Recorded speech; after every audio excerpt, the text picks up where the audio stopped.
The mall jihad. Impact on Coimbatore and Bangalore is at the end.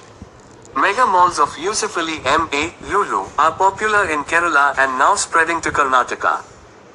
Please note that the owner does not set up such malls in Kannur, Kasaragod, Kozhikode or Malappuram. Instead, it goes to Ernakulam, Thiruvananthapuram, Kottayam and now Palakkad. Do you know why?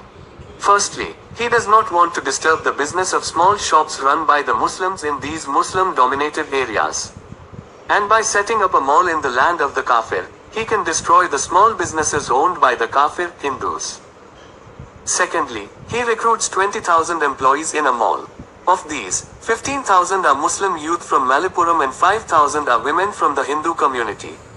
Thus 15,000 men interact with 5,000 young Kafir Hindu girls, potential for love jihad at its best. Most of the girls are silent because their job is at stake. Thirdly, this gives 15,000 loyal Muslim youth the opportunity to migrate to the land of the Hindus as a family. That's 30,000 people enough to determine a candidate's victory, at least for an assembly constituency. These are the three reasons why Lulu's mega malls always come up the land of Kafir Hindus. And for this, the mall owner is raising money from Qatar, an Arab country that is notorious for funding terrorism globally. Qatar is the most supportive country for the Taliban, and his business ties with that country is well understood. The mall owner has also been supporting the jihadis since a long time.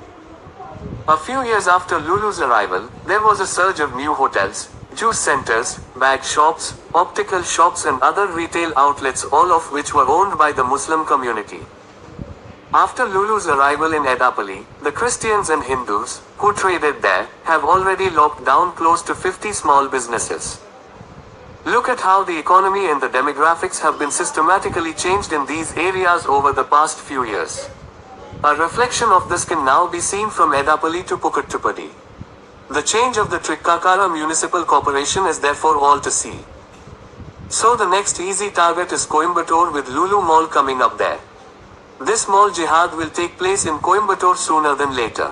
Bangalore also faces the same problem. This kind of silent mall jihad will only end with the silent boycott of these malls.